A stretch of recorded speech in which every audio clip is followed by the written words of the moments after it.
ಬೆಳಗ್ಗೆಯಿಂದ ಮಧ್ಯಾಹ್ನದವರೆಗೂ ನಿಮ್ಮೂರಿನಲ್ಲಿ ಏನೇನಾಯಿತು ಅನ್ನೋದರ ಕಂಪ್ಲೀಟ್ ಸುದ್ದಿಯನ್ನು 30 ನಿಮಿಷ 30 ಸುದ್ದಿಯಲ್ಲಿ ಕೊಡ್ತಾ ಹೋಗ್ತೀನಿ. ಬನ್ನಿ, ಮೊದಲ ಸುದ್ದಿಗಳು ಏನಿವೆ ನೋಡೋಣ.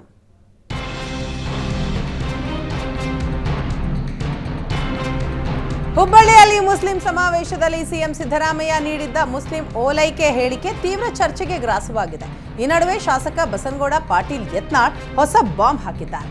ಹುಬ್ಬಳ್ಳಿಯಲ್ಲಿ ಮುಸ್ಲಿಂ ಸಮಾವೇಶದಲ್ಲಿ ಐಸಿಸ್ ಸಂಘಟನೆಯ ಸಂಪರ್ಕ ಇರುವವನು ಸಿಎಂ ಪಕ್ಕದಲ್ಲಿ ಕೂತಿದ್ದ ಅಂತ ಹೊಸ ಬಾಂಬ್ ಸಿಡಿಸಿದ್ದಾರೆ. ನಾನು ಹುಡುಗಾಟಿಕೆಗೆ ಹೇಳ್ತಾ ಇಲ್ಲ, ಎಲ್ಲ ಮಾಹಿತಿಯನ್ನ ಪಡೆದು ಗಂಭೀರವಾಗಿಯೇ ಹೇಳ್ತಾ ಇದ್ದೇನೆ. ಬೇಕಾದರೆ ಮಾಹಿತಿಯನ್ನ ತರಿಸ್ಕೊಳ್ಳಿ. ಅವರ ಪಕ್ಕದಲ್ಲಿ ಕುಳಿತಿರುವವರ ಬಗ್ಗೆ ಸಿದ್ದರಾಮಯ್ಯಗೆ ಮಾಹಿತಿ ಇರಲಿಲ್ವಾ ಅಂತ ಆಕ್ರೋಶ ವ್ಯಕ್ತಪಡಿಸಿದ್ದಾರೆ. ಸಿಎಂ ಕಾರ್ಯಕ್ರಮ ಇದ್ರೆ ಯಾರ್ಯಾರು ವೇದಿಕೆ ಮೇಲೆ ಇರಬೇಕು ಅಂತ ಮಾಹಿತಿ ಇರುತ್ತೆ. ಈ ಕಾರ್ಯಕ್ರಮದಲ್ಲಿ ವೇದಿಕೆಯ ಮೇಲೆ ಯಾರ್ಯಾರು ಇರ್ತಾರೆ ಅಂತ ಮಾಹಿತಿ ಇರಲಿಲ್ವಾ ಅಂತ ಕಿಡಿಕಾರಿದ್ದಾರೆ. ಹುಬ್ಬಳ್ಳಿಯಲ್ಲಿ ಸಿಎಂ ಭಾಗವಹಿಸಿದ್ದ ಮುಸ್ಲಿಂ ಧರ್ಮಗುರುಗಳ ಸಮಾವೇಶದಲ್ಲಿ ಐಸಿಸ್ ಸಂಘಟನೆಯ ಜೊತೆ ನಂಟಿರುವ ವ್ಯಕ್ತಿ ಇದ್ದ ಎಂಬ ಆರೋಪವನ್ನ ಮುಸ್ಲಿಂ ಧರ್ಮಗಳು ನಿರಾಕರಿಸಿವೆ. ಅಂತಹ ಯಾವ ವ್ಯಕ್ತಿಯೂ ಸಿಎಂ ಜೊತೆ ವೇದಿಕೆ ಹಂಚಿಕೊಂಡಿರಲಿಲ್ಲ. ಶಾಸಕ ಯತ್ನಾಳ್ ಸುಮ್ಮನೆ ಆರೋಪ ಮಾಡ್ತಾ ಇದ್ದಾರೆ. ಐಸಿಸ್ ಜೊತೆ ಯಾರು ನಂಟು ಹೊಂದಿದ್ದಾರೆ ಅಂತ ಯತ್ನಾಳ್ ಹೇಳಲಿ. ಉಗ್ರರ ಜೊತೆಗಿನ ನಂಟು ಇದ್ದವರ ಹೆಸರನ್ನ ಬಹಿರಂಗಪಡಿಸಲಿ ಅಂತ ಯತ್ನಾಳ್ಗೆ ಬಾಷಾ ಪೀರಾ ದರ್ಗಾದ ಸೈಯದ್ ಖಾದ್ರಿ ಸವಾಲು ಹಾಕಿದ್ದಾರೆ. ಸರ್ಕಾರವು ತನಿಖೆ ನಡೆಸಲಿ, ನಾವು ಎಲ್ಲ ರೀತಿಯ ತನಿಖೆಗೆ ಸಿದ್ಧರಿದ್ದೇವೆ. ಕಾರ್ಯಕ್ರಮದಲ್ಲಿ 150 ಸೂಫಿಗಳು, 100ಕ್ಕೂ ಹೆಚ್ಚು ಧರ್ಮಗುರುಗಳು ಭಾಗಿಯಾಗಿದ್ದರು. ಇದರಲ್ಲಿ ಯಾರೊಬ್ಬರೂ ಐಸಿಸ್ ಜೊತೆ ನಂಟಿದ್ದವರು ಇರಲಿಲ್ಲ. ಪೊಲೀಸರ ಸೂಚನೆಯಂತೆ ವೇದಿಕೆಯಲ್ಲಿ 25 ಧರ್ಮಗುರುಗಳಿಗೆ ಅವಕಾಶ ನೀಡಲಾಗಿತ್ತು. ವೇದಿಕೆಯ ಮೇಲಿದ್ದವರ ಬಗ್ಗೆ ಪೊಲೀಸ್ ಇಲಾಖೆಗೆ ಮಾಹಿತಿ ನೀಡಲಾಗಿತ್ತು ಅಂತ ತಿಳಿಸಿದ್ದಾರೆ. ಹುಬ್ಬಳ್ಳಿಯಲ್ಲಿ ಸಿಎಂ ಕಾರ್ಯಕ್ರಮದ ವೇದಿಕೆಯಲ್ಲಿ ಐಸಿಸ್ ನಂಟಿನ ವ್ಯಕ್ತಿ ಸಿಎಂ ಜೊತೆ ವೇದಿಕೆ ಹಂಚಿಕೊಂಡಿದ್ದ ಎಂಬ ಹೇಳಿಕೆಗೆ ಹುಬ್ಬಳ್ಳಿಯ ಮೌಲ್ವಿಗಳು ಆಕ್ರೋಶ ವ್ಯಕ್ತಪಡಿಸಿದರು. ಯತ್ನಾಳ್ ಸುಮ್ಮನೆ ಆರೋಪ ಮಾಡ್ತಾ ಇದ್ದಾರೆ. ಐಸಿಸ್ ಜೊತೆ ಯಾರು ನಂಟು ಹೊಂದಿದ್ದಾರೆ ಅಂತ ಯತ್ನಾಳ್ ಬಹಿರಂಗಪಡಿಸಲಿ ಅಂತ ಸವಾಲ್ ಹಾಕಿದ್ರು. ಮೌಲ್ವಿ ಸವಾಲಿಗೆ ಫೋಟೋ ಸಮೇತ ಟ್ವೀಟ್ ಮಾಡಿ ಮೌಲ್ವಿಗೆ ಯತ್ನಾಳ್ ತಿರುಗೇಟು ಕೊಟ್ಟಿದ್ದಾರೆ. ಸಿಎಂ ಐಸಿಸ್ ಉಗ್ರರ ಅನುಕಂಪ ಇರುವವರ ಜೊತೆ ವೇದಿಕೆಯನ್ನು ಹಂಚಿಕೊಂಡಿದ್ದಾರೆ. ಸಿದ್ದರಾಮಯ್ಯ ಜೊತೆ ವೇದಿಕೆ ಹಂಚಿಕೊಂಡಿದ್ದ ಮೌಲ್ವಿ ತನ್ವೀರ್ ಪೀರಾಗೆ ಮಧ್ಯಪ್ರಾಚ್ಯ ರಾಷ್ಟ್ರಗಳ ಉಗ್ರ ಸಂಘಟನೆಗಳ ನಂಟಿದೆ ಅಂತ ಟ್ವೀಟ್ ಮಾಡಿದ್ದಾರೆ.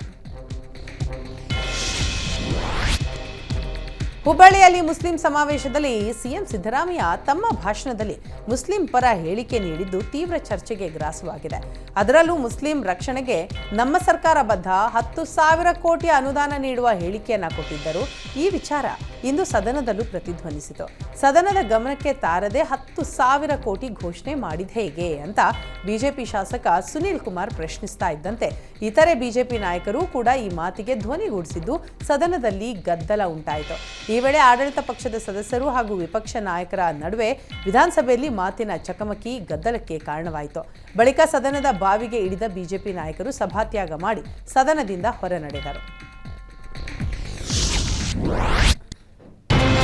ಹುಬ್ಬಳ್ಳಿಯಲ್ಲಿ ಮುಸ್ಲಿಂ ಧರ್ಮಗುರುಗಳ ಸಮಾವೇಶದಲ್ಲಿ ಭಾಗಿಯಾಗಿದ್ದ ಸಿಎಂ ಸಿದ್ದರಾಮಯ್ಯ ವಿರುದ್ಧ ವಿಪಕ್ಷ ನಾಯಕರು ಕೆಂಡವಾಗಿದ್ದಾರೆ.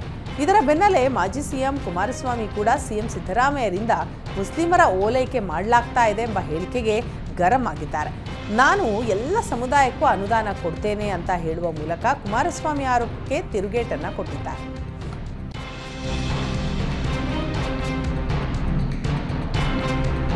ಸಿಎಂ ಸಿದ್ದರಾಮಯ್ಯ ಹುಬ್ಬಳ್ಳಿಯಲ್ಲಿ ಮುಸ್ಲಿಂ ಧರ್ಮಗುರುಗಳ ಸಮಾವೇಶದಲ್ಲಿ ಭಾಗಿಯಾಗಿ ಮುಸ್ಲಿಮರಿಗೆ 10,000 ಕೋಟಿ ಅನುದಾನ ಹೇಳಿಕೆಗೆ ಬಿಜೆಪಿ ನಾಯಕರು ಕಿಡಿಕಾರಿದ್ರು. ಇದಕ್ಕೆ ಪ್ರತಿಯಾಗಿ ನಾವು ಎಲ್ಲ ಸಮುದಾಯಕ್ಕೂ ಕೊಡ್ತೇನೆ ಅಂತ ಹೇಳಿದ್ರು.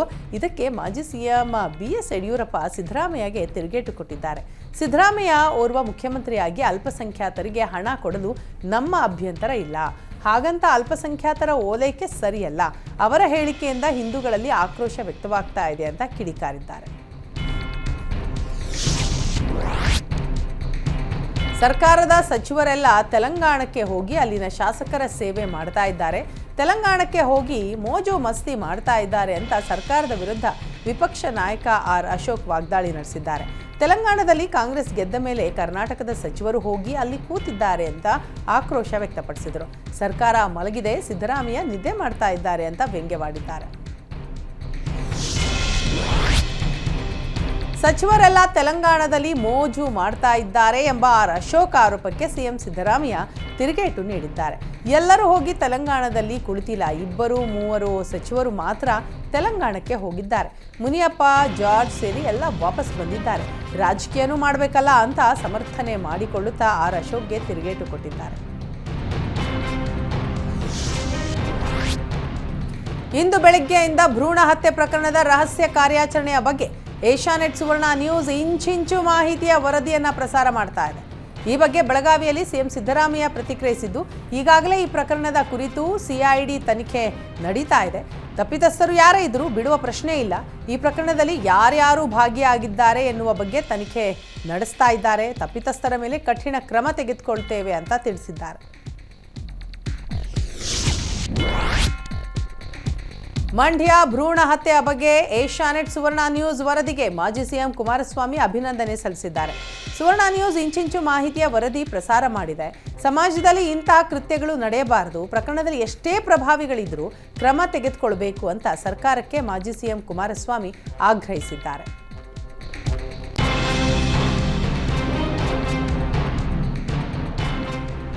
ಸಂಜೆ ಸರ್ಕಾರದ ಎಲ್ಲ ಇಲಾಖೆಯ ಕಾರ್ಯದರ್ಶಿಗಳ ಜೊತೆ ಸಿಎಂ ಸಿದ್ದರಾಮಯ್ಯ ಸಭೆ ನಡೆಸಲಿದ್ದಾರೆ.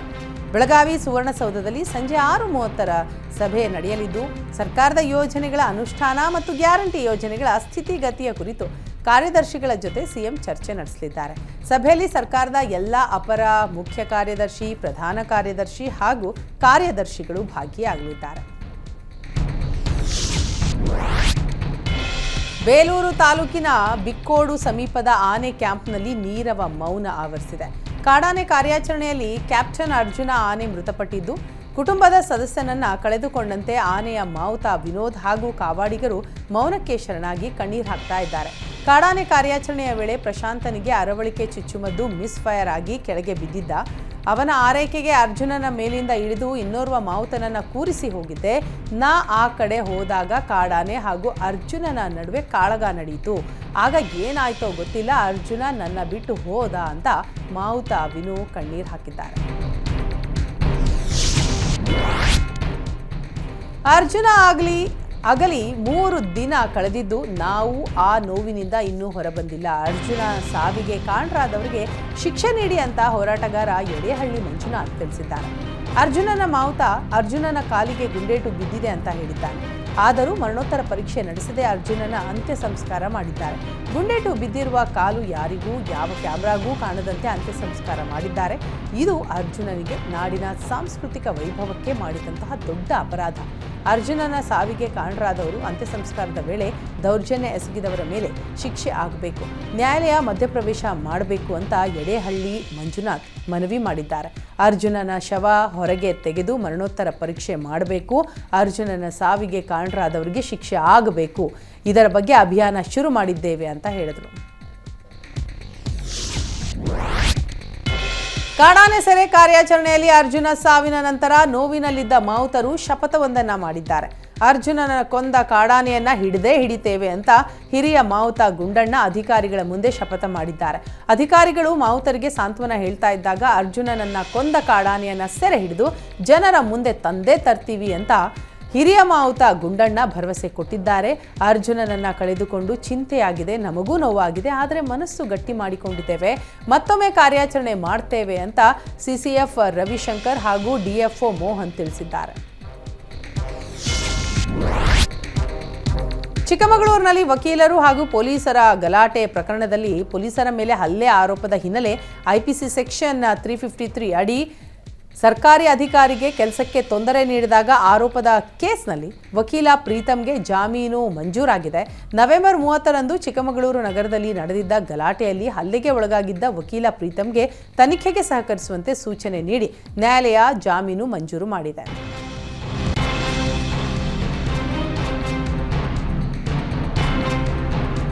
ಚಿಕ್ಕಮಗಳೂರಿನಲ್ಲಿ ವಕೀಲರು ಹಾಗೂ ಪೊಲೀಸರ ಗಲಾಟೆ ಪ್ರಕರಣವನ್ನು ಇಂದಿನಿಂದ ಸಿಐಡಿ ತನಿಖೆಗೆ ವಹಿಸಲಾಗಿದೆ. ಸಿಐಡಿ ತನಿಖೆ ಆರಂಭ ಆಗಿದೆ. CID ASP Venkatesh, DYSP Umesh, ಕಾನೂನು ಸಲಹೆಗಾರ ಕಾಳೆ ಸೇರಿ 5 ಚಿಕ್ಕಮಗಳೂರಿಗೆ ಆಗಮಿಸಿದ್ದು ಪ್ರಕರಣದ ಬಗ್ಗೆ ಮಾಹಿತಿಯನ್ನು ಕಲೆ ಹಾಕ್ತಾ ಇದ್ದಾರೆ. ನವೆಂಬರ್ 30ರಂದು ಪೊಲೀಸ್ ಹಾಗೂ ವಕೀಲರ ಮಧ್ಯೆ ಗಲಾಟೆ ನಡೆದಿತ್ತು. ಹೆಲ್ಮೆಟ್ ಹಾಕಿಲ್ಲ ಅಂತ ವಕೀಲನ ಮೇಲೆ ಪೊಲೀಸರು ಹಲ್ಲೆ ಆರೋಪದ ಬೆನ್ನಲ್ಲೇ ಠಾಣೆಯ ಒಳಗೆ ಸಮವಸ್ತ್ರದಲ್ಲಿದ್ದ ಪೇದೆಯ ಮೇಲೆ ವಕೀಲ ಹಲ್ಲೆ ಆರೋಪವೂ ಸಹ ಕೇಳಿಬಂದಿತ್ತು. ಇದರಿಂದ 6 ಪೊಲೀಸರ ಮೇಲೆ ಕೇಸ್ ದಾಖಲು ಮಾಡ್ತಾ ಇದ್ದಂತೆ ಪೊಲೀಸರು ಸಹ ವಕೀಲರ ಮೇಲೆ ಪ್ರಕರಣ ದಾಖಲಿಸಿದ್ರು. ಇದರಿಂದ ಸರ್ಕಾರ ಪ್ರಕರಣವನ್ನು ಸಿಐಡಿಗೆ ಹಸ್ತಾಂತರಿಸಿದ್ದು ಇಂದಿನಿಂದ ಸಿಐಡಿ ತನಿಖೆ ಪ್ರಾರಂಭಿಸಿದೆ. ಚಿಕ್ಕಮಗಳೂರಿನಲ್ಲಿ ಪೊಲೀಸರು ಮತ್ತು ವಕೀಲರ ನಡುವಿನ ಗಲಾಟೆ ಪ್ರಕರಣ ಸಂಬಂಧ ಪೊಲೀಸರನ್ನು ಬಂಧಿಸುವಂತೆ ಕಲಬುರಗಿಯಲ್ಲಿ ವಕೀಲರಿಂದ ಬೃಹತ್ ಪ್ರತಿಭಟನೆ ನಡೆಸಲಾಯಿತು. ಕಲಬುರಗಿ ಜಿಲ್ಲಾ ಕೋರ್ಟ್ನಿಂದ ಡಿಸಿ ಕಚೇರಿಯವರೆಗೆ ಮೆರವಣಿಗೆ ನಡೆಸಿದ ವಕೀಲರು ಮೆರವಣಿಗೆಯ ವೇಳೆ ತೊಡೆ ತಟ್ಟುವ ಮೂಲಕ ಪರೋಕ್ಷವಾಗಿ ಪೊಲೀಸರಿಗೆ ಸವಾಲು ಹಾಕಿದ್ದಾರೆ. ಬಳಿಕ ಜಿಲ್ಲಾಧಿಕಾರಿ ಕಚೇರಿಗೆ ತೆರಳಿ ಮನವಿ ಸಲ್ಲಿಸುವ ಮೂಲಕ ಆರೋಪಿತ ಪೊಲೀಸ್ ಮೇಲೆ ಕ್ರಮಕ್ಕೆ ಆಗ್ರಹಿಸಿದ್ದಾರೆ. ಚಿಕ್ಕಮಗಳೂರಿನಲ್ಲಿ ವಕೀಲರು ಹಾಗೂ ಪೊಲೀಸರ ಗಲಾಟೆ ಪ್ರಕರಣ ಸಂಬಂಧ ನಿನ್ನೆ ವಿಜಯಪುರದಲ್ಲಿ ನಡೆದಿದ್ದ ಪ್ರತಿಭಟನೆ ರ್ಯಾಲಿಯಲ್ಲಿ ವಕೀಲ ಸುಭಾಷ್ ಛಾಯಾಗೋಳ ವಿವಾದಾತ್ಮಕ ಹೇಳಿಕೆಯನ್ನು ನೀಡಿದ್ದಾರೆ. ಪ್ರತಿಭಟನಾ ರ್ಯಾಲಿಯ ವೇಳೆ ಬಹಿರಂಗವಾಗಿ 100 ಪೊಲೀಸರ ಕೊಲೆ ಎಚ್ಚರಿಕೆ ಕೊಟ್ಟಿದ್ದಾರೆ. ಇನ್ಮೇಲೆ ಯಾರಾದರೂ ಪೊಲೀಸರು ವಕೀಲರ ಮೇಲೆ ಹಲ್ಲೆ ಮಾಡಬಾರ್ದು, ಹಲ್ಲೆ ಮಾಡಿದ್ರೆ ನಾವು ವಕೀಲರು 100 ಪೊಲೀಸರ ಕೊಲೆ ಮಾಡುವ ಕೆಲಸ ಮಾಡ್ತೀವಿ, ಯಾಕಂದರೆ ಇದು ಪೊಲೀಸರ ರಾಜ್ಯವಲ್ಲ, ವಕೀಲರ ರಾಜ್ಯ ಅಂತ ಸುಭಾಷ್ ಛಾಯಾಗೋಳ ವಿವಾದಾತ್ಮಕ ಹೇಳಿಕೆ ಕೊಟ್ಟಿದ್ದಾರೆ. ಕಲಬುರಗಿಯ ಬಿಜೆಪಿ ಮುಖಂಡ ಮಣಿಕಂಠ ರಾಠೋಡ್ ಮೇಲಿನ ಹಲ್ಲೆ ಪ್ರಕರಣಕ್ಕೆ ಬಿಗ್ ಟ್ವಿಸ್ಟ್ ಸಿಕ್ಕಿದೆ. ರಾಠೋಡ್ ಮೇಲಿನ ಹಲ್ಲೆ ಪ್ರಕರಣ ಬೆನ್ನು ಹತ್ತಿದ್ದ ಪೊಲೀಸರು ಇದೊಂದು ಅಪಘಾತ ಪ್ರಕರಣ ಅನ್ನೋ ಸತ್ಯ ಬಯಲು ಮಾಡಿದ್ದಾರೆ. ನವೆಂಬರ್ 18ರಂದು ಶಹಾಬಾದ್ ಬಳಿ ಅಪರಿಚಿತರಿಂದ ಹಲ್ಲೆಯಾಗಿದೆ ಅಂತ ಬಿಜೆಪಿ ಮುಖಂಡ ರಾಠೋಡ್ ದೂರು ನೀಡಿದ್ದರು. ಅಲ್ಲದೆ ತನ್ನ ಕೊಲೆಗೆ ಸಚಿವ ಪ್ರಿಯಾಂಕ್ ಖರ್ಗೆ ಸಂಚು ರೂಪಿಸಿದ್ದಾಗಿಯೂ ಆರೋಪ ಮಾಡಿದ್ದರು. ರಾಠೋಡ್ ದೂರು ಆಧರಿಸಿ ತನಿಖೆ ನಡೆಸಿದ ಪೊಲೀಸರು ಸತ್ಯ ಬಯಲಿಗೆ ಎಳೆದಿದ್ದಾರೆ. ರಾಠೋಡ್ ಕಾರು ಯಾದಗಿರಿ ಜಿಲ್ಲೆ ಚಪ್ಲಾಟ್ ಬಳಿ ಅಪಘಾತ ಆಗಿತ್ತು. ಮರಕ್ಕೆ ಡಿಕ್ಕಿ ಹೊಡೆದ ಕಾರ್ನಲ್ಲಿದ್ದ ಮಣಿಕಂಠ ರಾಠೋಡ್ಗೆ ಗಾಯ ಆಗಿತ್ತು. ಹೀಗಾಗಿ ರಾಠೋಡ್ ಮತ್ತೊಂದು ಕಾರ್ನಲ್ಲಿ ಕಲಬುರಗಿಗೆ ತೆರಳಿದ್ರು. ರಾತ್ರೋರಾತ್ರಿ ರಾಠೋಡ್ ಬೆಂಬಲಿಗರು ಕಾರನ್ನು ಹೈದರಾಬಾದ್ನಲ್ಲಿ ಬಿಟ್ಟು ಬಂದಿದ್ರು. ಆದರೆ ಕಲಬುರಗಿಗೆ ಬಂದು ಹಲ್ಲೆಯ ಕಥೆ ಕಟ್ಟಿದ್ದಾಗಿ ತನಿಖೆಯ ವೇಳೆ ತಿಳಿದು ಬಂದಿದೆ. Rathod call record history, technical evidence ಮೂಲಕ ಪೊಲೀಸರು ಅಪಘಾತದ ಕಥೆಯನ್ನು ಹಲ್ಲೆ ಕಥೆಯಾಗಿ ತಿರ್ಚಿದ್ದನ್ನು ಬಯಲು ಮಾಡಿದ್ದಾರೆ. ಇದೊಂದು ಅಪಘಾತ ಪ್ರಕರಣ ಅಂತ ಕಲಬುರಗಿ ಎಸ್ಪಿ ಅಡೂರು ಶ್ರೀನಿವಾಸುಲು ಮಾಹಿತಿ ನೀಡಿದ್ದಾರೆ. ಸೇವೆ ಖಾಯಂಗಾಗಿ ಆಗ್ರಹಿಸಿ ಅತಿಥಿ ಉಪನ್ಯಾಸಕರು ಬೆಳಗಾವಿ ಚಲೋ ನಡೆಸಲು ಮುಂದಾಗಿದ್ದಾರೆ. ಬಾಗಲಕೋಟೆ ಜಿಲ್ಲಾ ಅತಿಥಿ ಉಪನ್ಯಾಸಕರ ಸಂಘಟನೆಯಿಂದ ನವನಗರದಲ್ಲಿ ಸಭೆ ನಡೆಸಿ ನಾಳೆ ಬೆಳಗಾವಿ ಚಲೋ ನಡೆಸಲು ಮುಂದಾಗಿದ್ದಾರೆ. ಕಳೆದ 8ರಿಂದ 10 ವರ್ಷಗಳಿಂದ ಅತಿಥಿ ಉಪನ್ಯಾಸಕರಾಗಿ ಕಾರ್ಯನಿರ್ವಹಿಸ್ತಾ ಇರೋ ಶಿಕ್ಷಕರು ನಾಳೆ ಬೆಳಗಾವಿ ಸುವರ್ಣಸೌಧದ ಮುಂದೆ ಪ್ರತಿಭಟನೆ ನಡೆಸಲು ಮುಂದಾಗಿದ್ದಾರೆ. ಸೇವಾ ಭದ್ರತೆ ಹಾಗೂ ಉಪನ್ಯಾಸಕರ ಖಾಯಮಾತಿಗಾಗಿ ಆಗ್ರಹಿಸಿ ಕರ್ತವ್ಯ ಬಹಿಷ್ಕರಿಸಿ ನಾಳೆ ಸುವರ್ಣಸೌಧದ ಮುಂದೆ ಪ್ರತಿಭಟನೆ ನಡೆಸಲಿದ್ದಾರೆ.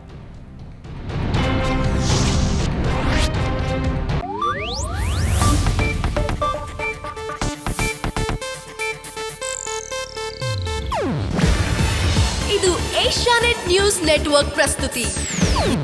ನೀವು ನೋಡ್ತಿದ್ದೀರಾ ಏಷ್ಯಾನೆಟ್ ಸುವರ್ಣ ನ್ಯೂಸ್.